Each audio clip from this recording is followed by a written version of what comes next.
Para a nossa edificação nessa manhã, eu convido a igreja a abrirem a Escritura Sagrada no Evangelho segundo João, capítulo 7. Estamos dando sequência à nossa série de mensagens neste Evangelho. E hoje nós finalizaremos o capítulo 7, dos versos 37 ao 53. Todavia, nesta primeira leitura, eu estarei lendo apenas dos versos 37 ao verso 39. E à medida que a exposição seguir, faremos o restante da leitura. Evangelho segundo João, capítulo 7, verso 37. Assim diz a palavra do Senhor.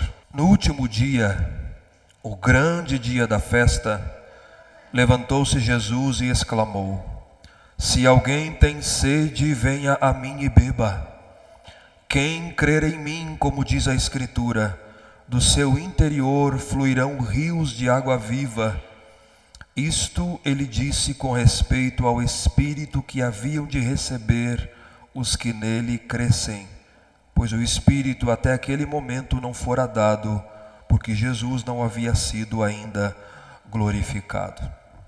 Até aqui a leitura inicial da palavra do Senhor.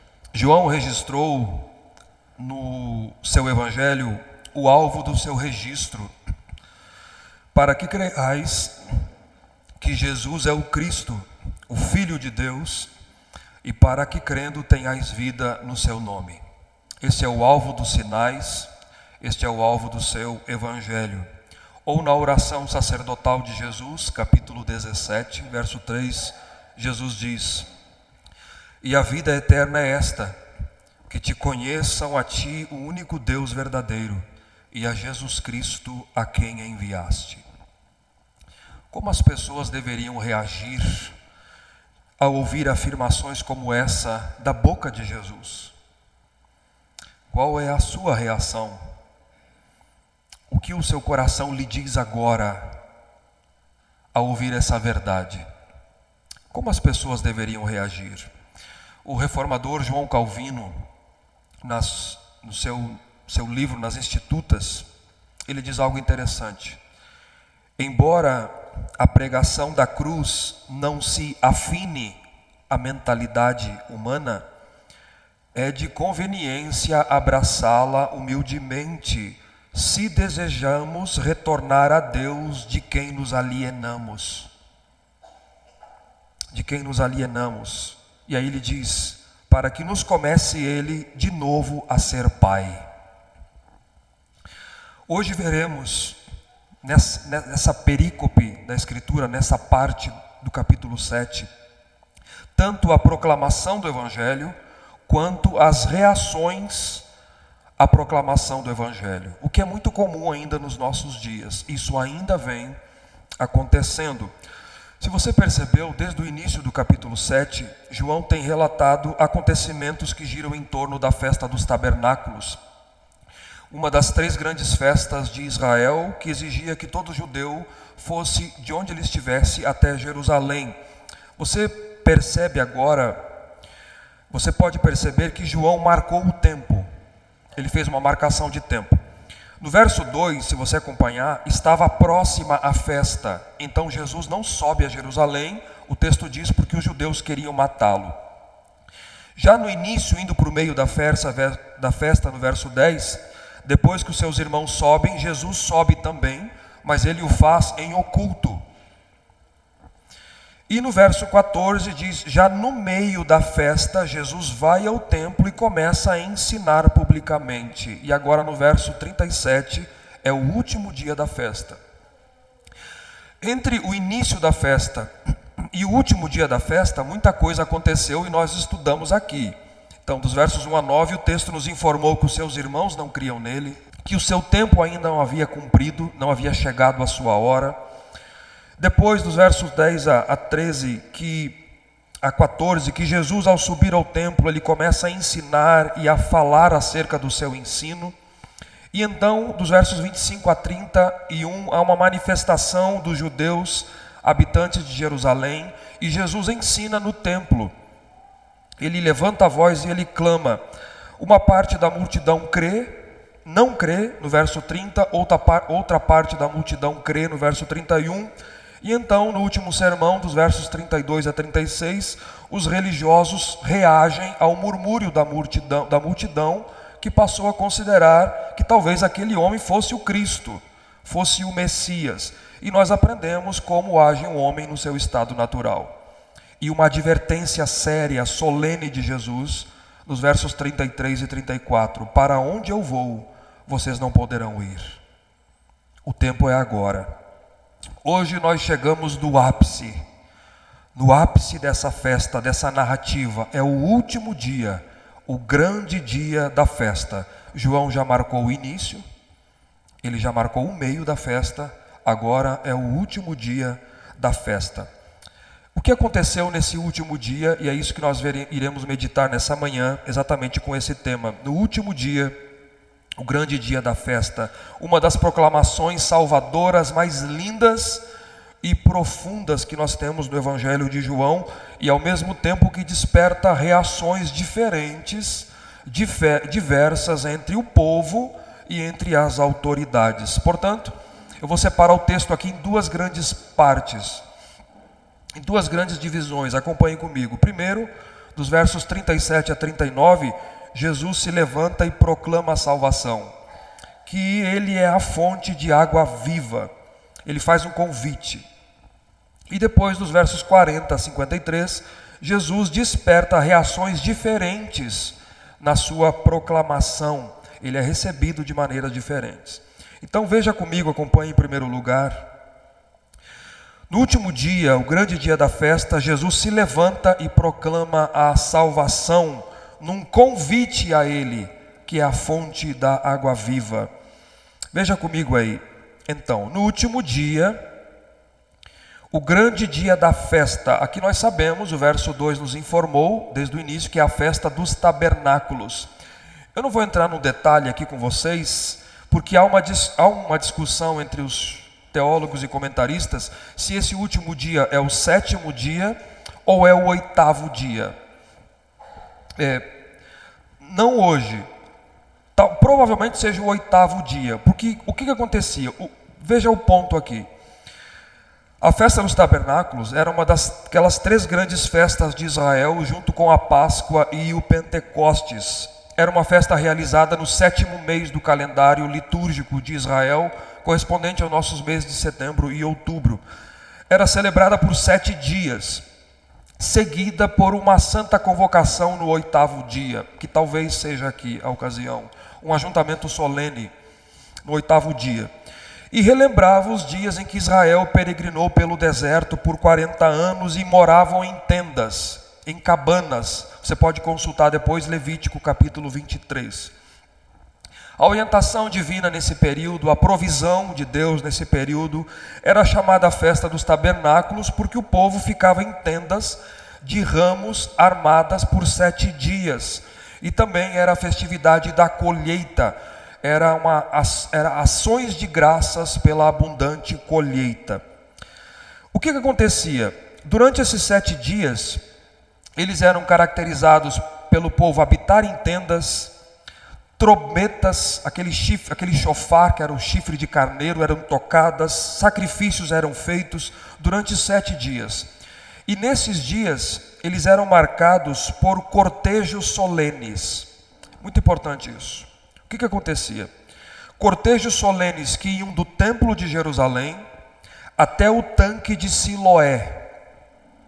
Os judeus cantavam o Salmo 113 ao 118, carregavam um galho de carvalho, um ramo de palmeira, e todos os dias, todos os 6 dias anteriores, por exemplo, o sumo sacerdote, ele ia do tanque de Siloé, do templo ao tanque de Siloé, com um vaso de ouro, de jarro de ouro, e ele pegava a água do tanque de Siloé, com aquele jarro de ouro, em procissão, com a multidão em procissão, ele ia até o templo e derramava essa água no altar a Deus diante do povo, ao som de trombetas, ao som de chofar. Essa cerimônia lembrava as bênçãos do deserto, quando saiu água da rocha no deserto.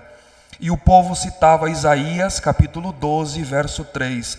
Vós com alegria tirareis água das fontes da salvação. A multidão clamava, a multidão alvoroçada, agitavam os ramos de palmeiras, era uma festa solene. Mas no último dia, no grande dia, era o ápice da festa. Jesus manteve-se em oculto no início, Jesus ensinou no templo no meio da festa, e Jesus esperou esse momento certo, agora. Isso aconteceu no último dia da festa. Quando então, no último dia, talvez no momento ou no fim da cerimônia em que o sacerdote com o jarro de água, ele derramava água sobre o altar, no auge da celebração, diante de todos, uma voz é ouvida na multidão. Levantou-se Jesus, verso 37, e exclamou: se alguém tem sede, venha a mim e beba. Escreve um comentarista, eu achei fascinante isso. Era como se Jesus estivesse interrompendo um pronunciamento do presidente da República em cadeia nacional e dissesse: interrompemos esse pronunciamento para dar uma notícia urgente. Se alguém tem sede, venha a mim e beba. Essa água aponta para mim. Essa água fala de mim. Irmãos, que mensagem. No momento certo. Eu quero que você acompanhe comigo a lógica de João em paralelo com o livro de Êxodo até agora. No capítulo 6, Jesus cumpre Êxodo 16. Ele é o pão vivo que desceu do céu. Eu sou o pão vivo que desceu do céu. Eu sou o pão da vida. Em cumprimento a Êxodo capítulo 16, quando vocês receberam o maná, o pão no deserto, e vocês se alimentaram, mas vocês voltaram a ter fome. Eu sou o pão da vida. Agora Jesus cumpre Êxodo 17. Ele está cumprindo o Êxodo 17, quando Moisés tocou na rocha no deserto e fluiu água da rocha. O que Jesus está dizendo é: essa água aponta para mim. Eu sou a água da vida. Eu sou a água viva. Eu sou a rocha de onde sai água viva. Eu sou o manancial de água viva que mata a sede espiritual daquele que vem até mim. Venham e bebam. Essa cerimônia é tão fantástica que sacrifícios eram entregues todos os dias de maneira decrescente, do primeiro ao último dia. No último dia da festa, um cordeiro era sacrificado só um. Ele é o Cordeiro de Deus, que tira o pecado do mundo. Tudo isso está sendo trazido à tona aqui. E aqui no fim da cerimônia, quando o sacerdote derrama água, uma pequena quantidade de água, Jesus diz: eu sou a água. No último dia, se alguém tem sede, venha a mim e beba. Algumas coisas nós precisamos aprender aqui com Jesus. Primeiro, Jesus está fazendo uma proclamação pública, geral do Evangelho. Se alguém tem sede, todos recebem o convite geral, externo aqui. Judeus, líderes, autoridades judaicas, fariseus, saduceus, o povo, homem, mulher. Jesus faz o convite a todos. Se alguém tem sede, se você reconhece isso, se você reconhece isso, Ele está chamando ao arrependimento.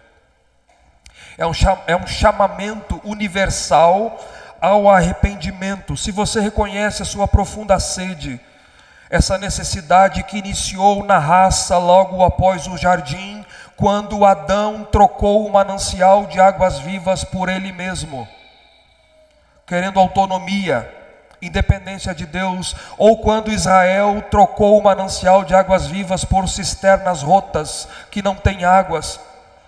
Se você reconhece isso, venha a mim,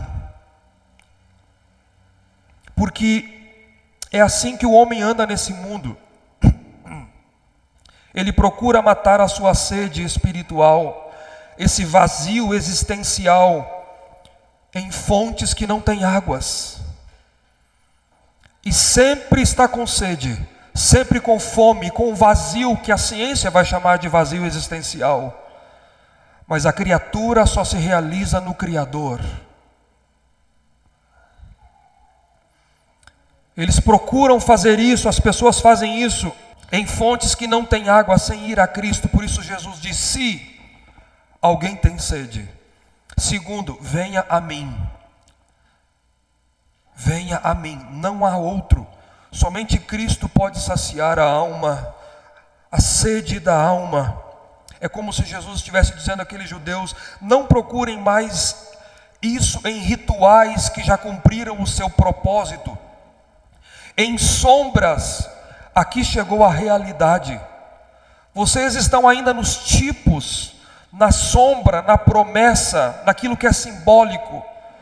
Chegou o antítipo, chegou a promessa, chegou o cumprimento. Eu sou a água da vida. Eu sou o manancial de águas vivas. Aquela festividade era repetida ano após ano e os corações continuariam assim. Ele disse isso à mulher samaritana: quem beber dessa água tornará a ter sede. Mas aquele, porém, que beber da água que eu lhe der, nunca mais terá sede. Nunca mais. Ele vai repetir isso em Apocalipse 22, nós lemos na liturgia. Se alguém tem sede, venha a mim e beba. Venha a mim e beba, receba de graça a água da vida.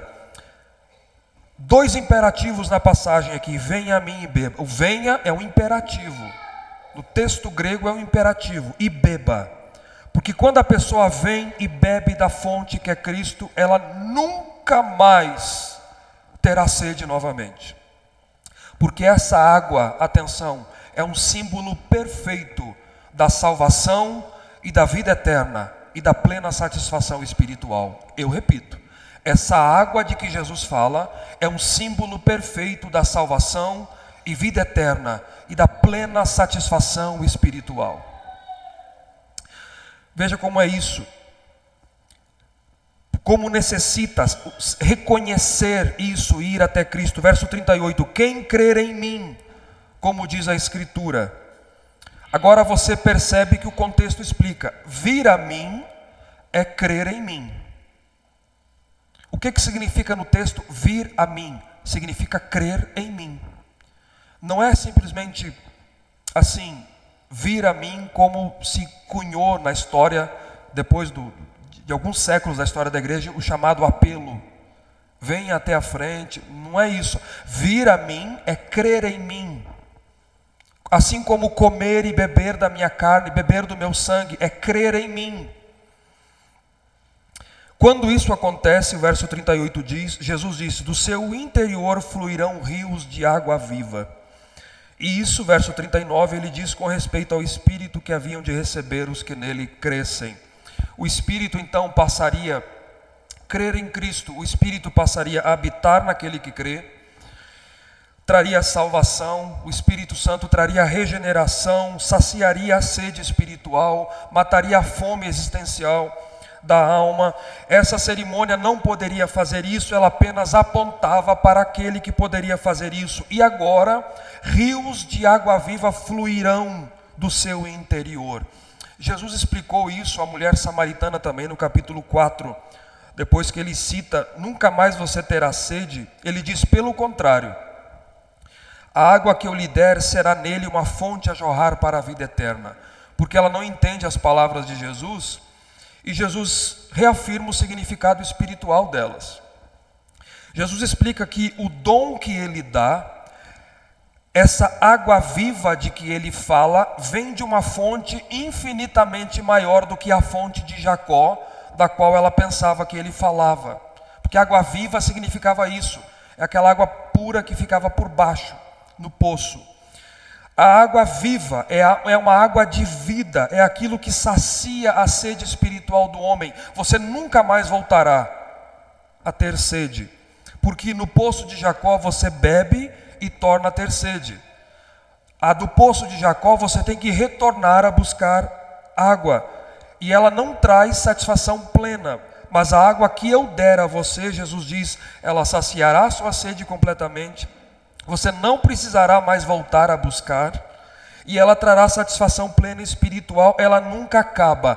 Ela não só satisfaz completamente, mas ela perdura dentro de você de uma maneira que ela jorra até a vida eterna. Ela conduz para a vida eterna. E aqui em João, o narrador diz isso com respeito ao Espírito Santo, que flui como um rio dentro de você, que jorra para a vida eterna. Ou seja, aqueles que bebem de Cristo recebem essa satisfação interna em si mesmos, salvação, vida eterna, e essa vida, ela é comunicada a outros que estão na sua volta. Essa vida, onde você está, tem vida. Na sua família, essa vida é comunicada. Você recebe a água e torna-se um canal de bênção, de vida para os outros, onde você está. Vida na família, vida no trabalho, vida na universidade, vida na escola, vida na igreja, vida na comunidade. Vida flui de você. É a imagem de rio mesmo, de um rio. Rios de água viva. Por onde esse rio passa, por onde a pessoa passa, ela leva consigo a vida de Deus. O que o mundo tem a oferecer, os seus prazeres, religiosidade é abundante. Isso, meus irmãos, não podem satisfazer plenamente o homem e a mulher. Não podem. Não podem trazer satisfação, não podem trazer paz plena, salvação eterna, muito menos. Enquanto o homem caído no seu pecado, morto, afastado de Deus desde o jardim, em busca de satisfação plena, não vir a Cristo, beber dessa água da salvação, ele voltará a ter sede, ela voltará a ter sede, porque precisa, como diz Calvino, retornar ao Criador. Precisa retornar ao Criador. Muitos já beberam dessa água. Eu queria fazer uma aplicação aqui a nós crentes em primeiro lugar. Muitos já beberam dessa água. Se você está em Cristo, você deve ser plenamente satisfeito nele. Cristão que me ouve, aqueles que me acompanham pelo canal, que ouve essa mensagem, se você está em Cristo, você deve estar plenamente satisfeita nele. Por que então você vive flertando com os prazeres desse mundo? Se você é satisfeito em Cristo, se você está em Cristo, por que é que você vive flertando com os prazeres desse mundo? Eu pergunto a todos de maneira geral. Por que é que você troca o manancial de águas vivas por cisternas que não têm água? Por que é que você troca a fonte de água viva por água suja, podre desse mundo? Por que é que você sente essa necessidade de ficar correndo atrás de coisas e coisas e coisas e coisas para se satisfazer? Se você está em Cristo, você não é plenamente satisfeito nele? Ou de uma outra forma, quando você acorda pela manhã para trabalhar, o que é que lhe motiva? Quando você trabalha à noite, à tarde, qual é a sua maior motivação? Qual é o seu maior contentamento? Por que é que os cristãos vivem murmurando o tempo inteiro? Onde é que está o contentamento? Talvez você que me ouve deve meditar nisso nessa manhã e, se necessário, se arrepender e retornar a Cristo. E avaliar onde está o seu coração. O crente verdadeiro sacia a sua sede indo a Cristo, a fonte verdadeira. E o crente verdadeiro sacia a sua fome indo a Cristo, o pão vivo que desceu do céu. Mas talvez também tenha aqui alguém que me ouve, ou pelo nosso canal, e acha que não há mais solução para você mesmo. Você está quebrada por dentro, você está quebrado por dentro, seca, não encontra razão para viver, não encontra propósito na sua vida. Cristo pode estar chamando você agora. Se Ele está falando com você agora, não importa o que você esteja vivendo, não importa o momento que você esteja passando ou todo o seu passado, Cristo pode mudar a sua vida agora. E Ele pode satisfazer a sua alma plenamente agora, e isso vai jorrar para a vida eterna. Há perdão de pecados a você. Sim, você quebrou a lei de Deus. E pecado tem que ser pago. Mas se você crer, Cristo paga o seu pecado. E você terá plena satisfação eterna. Mas você precisa vir a Ele e beber da água que Ele tem para lhe oferecer. O resumo aqui para fechar o pensamento. Versos 37 a 39. No último dia, o grande dia, Cristo proclama a salvação e anuncia Ele como a fonte de água viva, conforme o ensino das Escrituras, não um ensino específico, mas de diversas maneiras, partes da Escritura. Ao contrário da pequena quantidade de água derramada durante os dias da celebração, haverá um rio de águas para aqueles que creem em Jesus.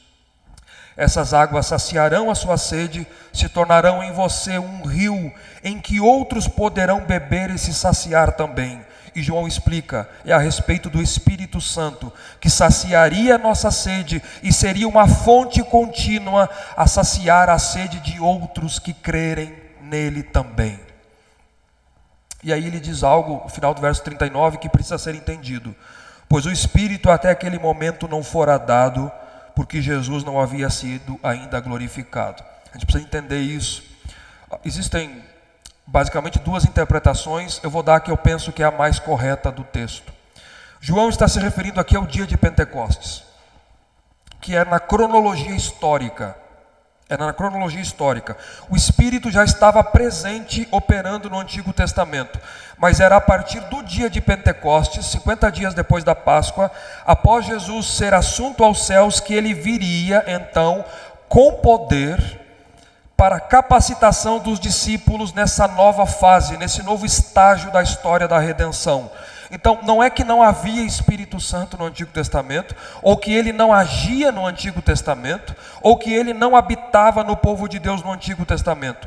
O Espírito é a terceira pessoa da Trindade, ele é eterno, e ele habitava e agia no Antigo Testamento antes do Pentecostes. Por isso que no Antigo Testamento, ou se não Abraão, Davi e os profetas não poderiam nem crer, sem a ação do Espírito Santo. Mas segundo as promessas do Antigo Testamento, era o Messias quem viria, e ele, que tinha a plenitude do Espírito, era ele quem derramaria do seu Espírito sobre toda a carne. Era ele quem faria isso. E o cumprimento dessa promessa se daria após a morte, ressurreição e ascensão de Cristo. Então Cristo morre na Páscoa, daqui a 6 meses, na cronologia da história. Ele ressuscita, ele ascende aos céus e ele envia o Espírito Santo. O Espírito viria com poder para capacitar os discípulos a anunciar essa verdade. Ele viria capacitar a igreja, conceder dons à igreja, que agora proclamam o Evangelho, que Jesus é a fonte de água viva, e essa água fluiria para os outros então. Eu penso que essa é a melhor interpretação da passagem, desse texto. Você e eu fomos chamados para isso. Se você foi chamado para a salvação e creu em Jesus Cristo, você foi chamado para ser saciado, saciada pela fonte de água vida, da água viva. Você tem vida em você mesmo. Mas também você foi chamada para anunciar essa verdade, para que essa água flua de você a outros, para que você viva isso, sendo uma bênção de Deus na vida dos outros, daqueles que lhe ouvem, para que pessoas tenham a sua sede saciada, para que você testemunhe pelo poder do Espírito, como um rio que flui para esse mundo perdido e caído em pecado. Então essa é a primeira parte do texto. No último dia, o grande dia da festa, Jesus se levanta e proclama a salvação, num convite a ele, a fonte de água viva. Mas na segunda parte da passagem, embora o convite seja feito por Jesus e torne os homens responsáveis, ele desperta reações diversas entre as pessoas.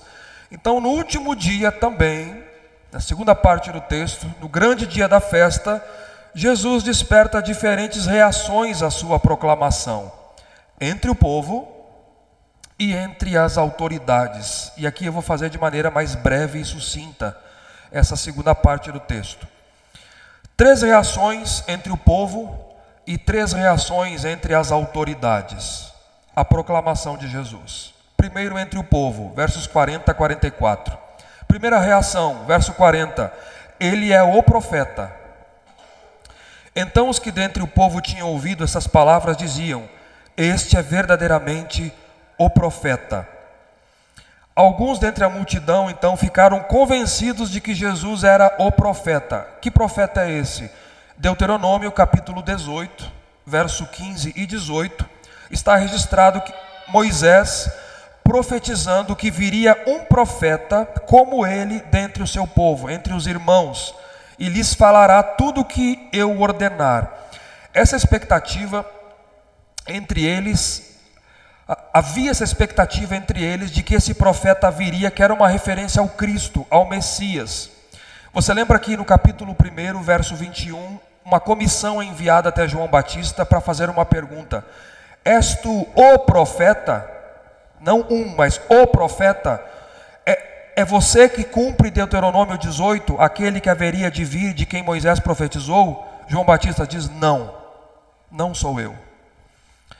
E dentre esse povo aqui, eles dizem: este é verdadeiramente o profeta. Alguns acham que não, mas provavelmente, diante da declaração de Jesus, do sermão de Jesus, da proclamação, eles entendem, eles veem em Jesus o profeta profetizado por Moisés. A segunda reação está no verso 41, na parte A. Ela é mais objetiva. Ele é o Cristo. É mais objetiva de fé. Outros diziam: ele é o Cristo. Eles creram.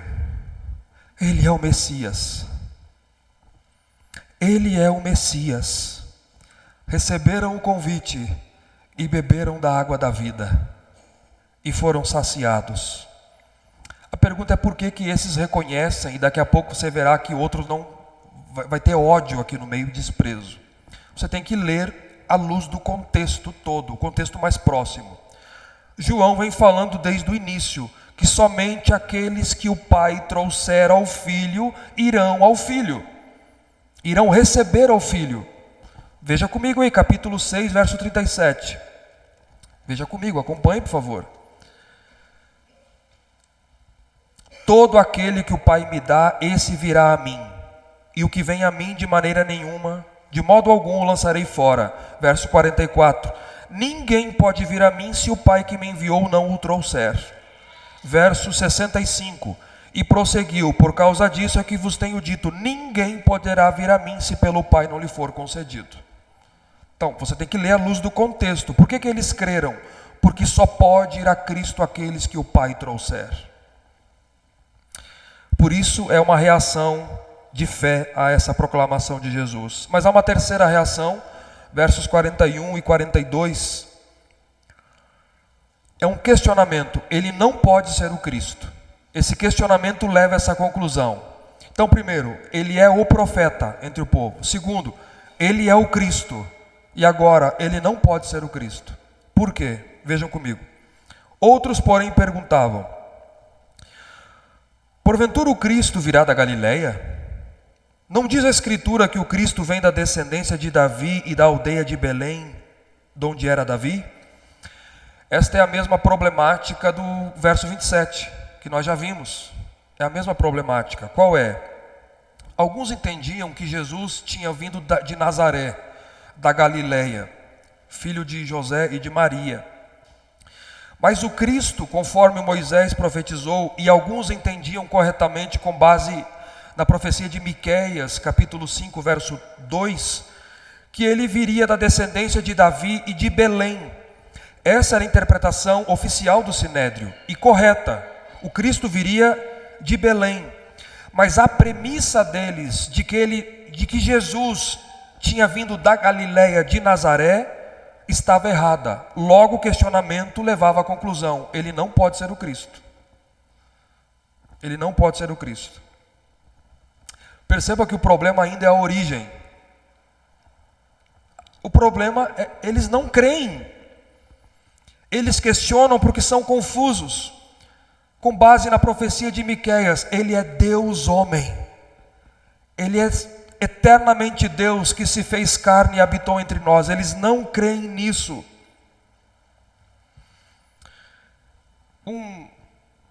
Teve um comentarista que me chamou, eu estava deixando passar isso, eu não me percebi, ele me chamou a atenção para isso. Veja que interessante. A cegueira, ao citarem as Escrituras, eles usam as Escrituras para negar a Cristo. Você usa a Escritura para negar a Cristo. Herege, desde cedo, cita a Escritura. Desde cedo. Hereges citam a Escritura desde cedo e eles negam verdades centrais do cristianismo citando a Escritura. Nada novo debaixo do sol. É irônico. Citam as Escrituras à semelhança da serpente no jardim que distorce a palavra de Deus. E ainda entre esses que rejeitam a Cristo, dentre alguns que não creram, alguns querem prendê-lo. Veja o verso 44. Alguns dentre eles queriam prendê-lo e ninguém lhe pôs a mão. E aí João conclui no verso 43, mostrando o resultado dessas reações, dessas três reações. Causou uma divisão entre o povo. Vejam aí, assim houve uma dissensão entre o povo por causa dele. Os próprios judeus ficaram divididos por causa dele. Muita atenção no que eu vou dizer aqui. Cristo une, mas Cristo também divide. Cristo une, mas ele também divide. Eu vou explicar. Uns amam a Cristo, outros rejeitam a Cristo. E faz com que pessoas se unam e pessoas se apartem. Por causa de Cristo, vivemos em união. Mas por causa de Cristo, eu também não me uno com algumas coisas. Por causa de Jesus, eu chamo de meu irmão pessoas que eu não conheço, que são de outras denominações, mas que creem em Cristo e que não negam as verdades centrais do cristianismo. É meu irmão. Mas por causa de Cristo, não temos comunhão com pagãos, com idólatras, com hereges, com papistas e com escarnecedores. Quem nos uniu? Cristo. Quem divide? Cristo. Cristo. Por causa dele. Rapidamente, por favor, Mateus capítulo 10, verso 34 a 39. Isso Cristo faz até na família. Mateus capítulo 10, verso 34 a 39. Não penseis que eu vim trazer paz à terra. Não vim trazer paz, mas a espada. Pois vim causar divisão entre os homens e seu pai, entre a filha e sua mãe, e sua nora e sua sogra. Assim os inimigos do homem serão os da sua própria casa. O ponto é dizer isso aqui, verso 37. Quem ama seu pai ou sua mãe mais do que a mim não é digno de mim. Quem ama seu filho ou sua filha mais do que a mim não é digno de mim. E quem não toma sua cruz e vem após mim não é digno de mim. Quem acha a sua vida, perdê-la-á. Quem todavia perder a vida por amor de mim, ou por minha causa, achá-la-á. Quem são as suas amizades? Quem são os seus amigos? E se for um familiar seu? Por causa de Cristo. E se for um filho, uma filha, um pai e uma mãe? Seja fiel. Ame a Cristo. Mais do que tudo. Não tenha medo das consequências por amor a Jesus.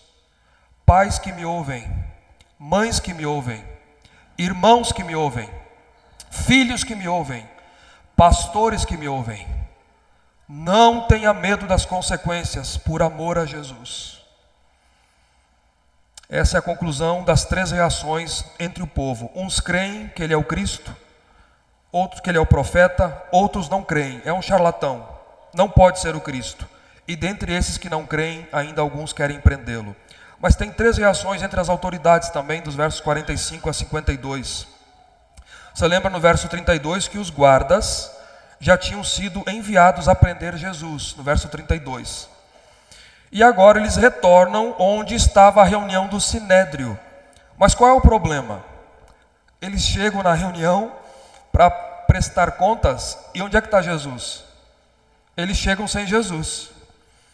E a primeira reação, versos 45 e 46, entre as autoridades, é a dos guardas. Eles ficam impressionados. Veja o que eles dizem.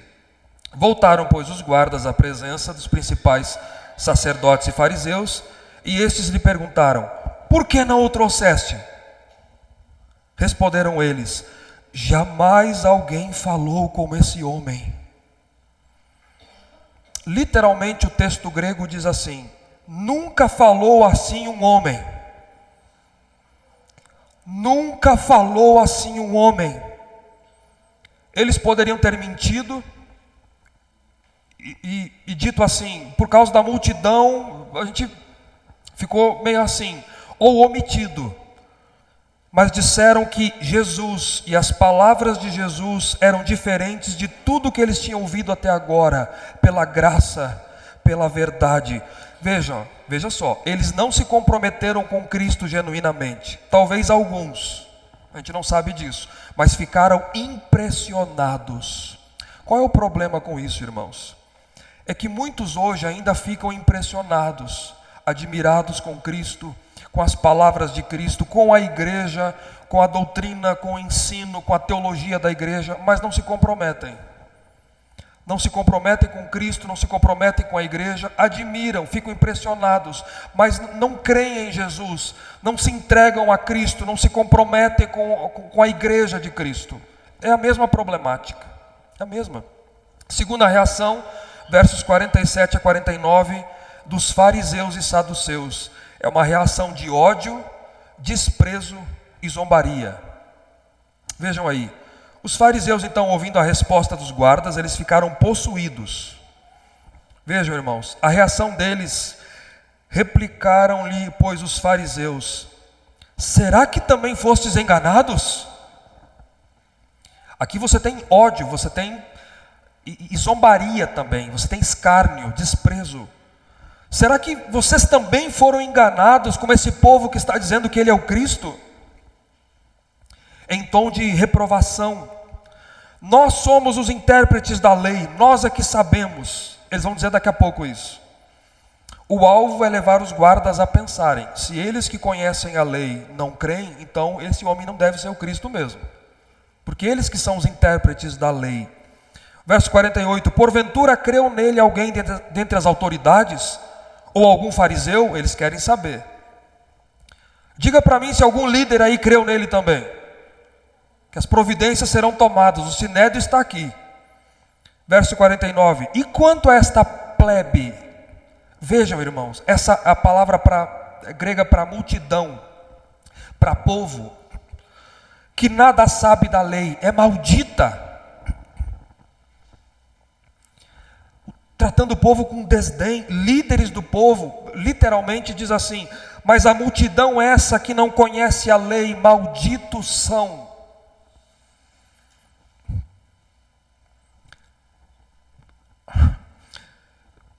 O pensamento, ele é com desdém. Esse povo iletrado, que não sabe das escrituras, não tem o estudo da lei, nós é que somos sábios. Essa multidão é ignorante, ela é maldita.